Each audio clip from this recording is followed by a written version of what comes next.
smaller group. Oh, thanks so much. So make sure the camera guy is far from, okay. Okay, well, I grew up in a small, loving, affectionate family with 2 hard-working parents and 3 siblings. I didn't grow up going to church, but I knew God. I looked into different religions throughout the years, but never found what I was looking for.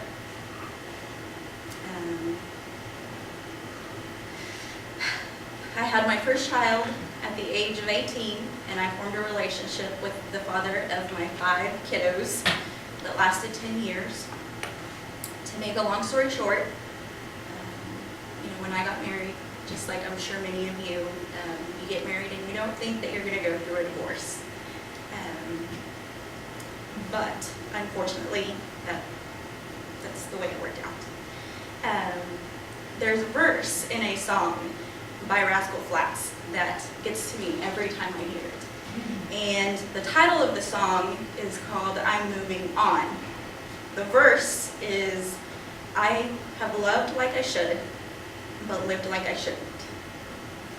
And that was so true for me. I know what it's like to have a partner who doesn't trust you, no matter what you do, to earn their trust. Someone who is always accusing you of things that you don't do. Living with a person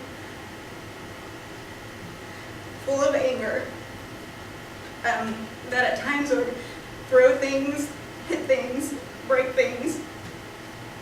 Sorry. Degrade me by calling me names, and sometimes spit on me.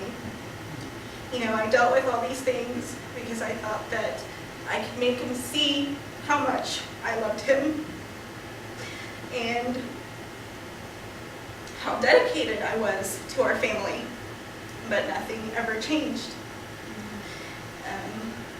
I always told myself that I would let anything slide and that I could forgive anything.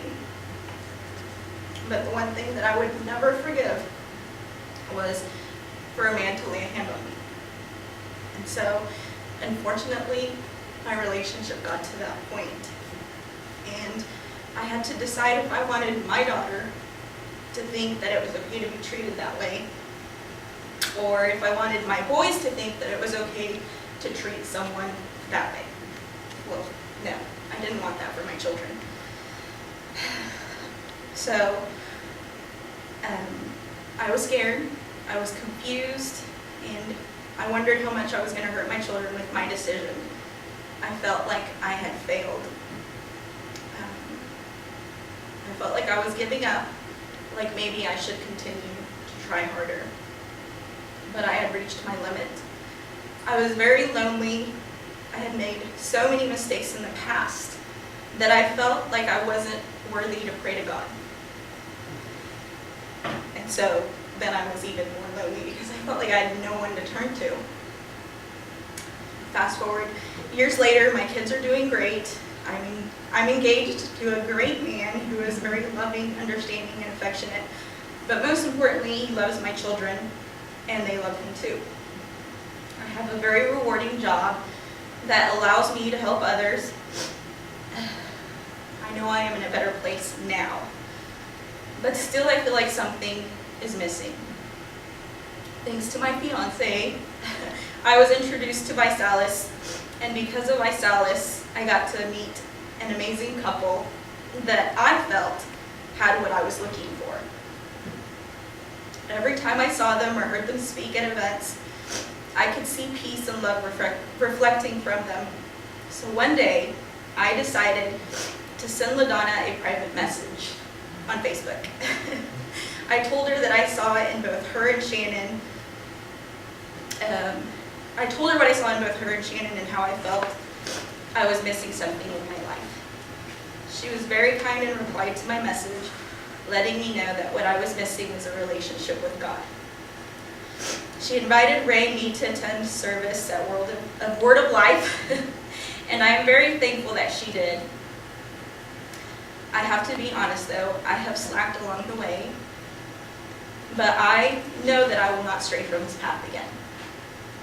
Sunday during service, I met a very kind woman who sat close to me. She didn't stay for the full service, but before she left, she whispered to me, "This is for you," and walked away. She laid a note beside me, which I didn't read until we left. And this is what her note said. "As we are in worship, the Lord was showing me to give you my card and my number, so that when you hit a tough spot, that you have my info. Call me if you ever need to talk, cry, or whatever." So,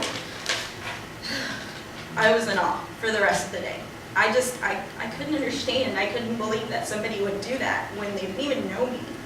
Just, a complete stranger leaving such a kind note. I later sent this person a text message thanking her for the note she left and telling her that if she ever needed it, I would do the same for her. In her text, she tells me, "The Lord was showing me you and where he wants to take you. I kept hearing deeper and deeper, just as the song said, to trust. I knew he was speaking to you."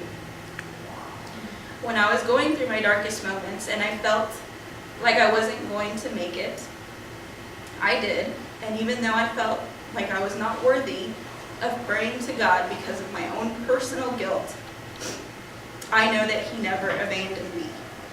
I couldn't see it before, but I have been blessed with all of the people that in one way or another have been in my life, whether they were childhood friends, co-workers, family members, business partners, or strangers with a kind message. Everyone was placed in my path to show me what I couldn't see before. Thank you, LaDonna, for replying to my message, and thank you all for your wow moments. Because every time I hear a wow moment, I take something from each and every single one of you. I felt like I can relate to you guys. I feel much better now that I am building a relationship with our Father, and I can start living like I should. Amen.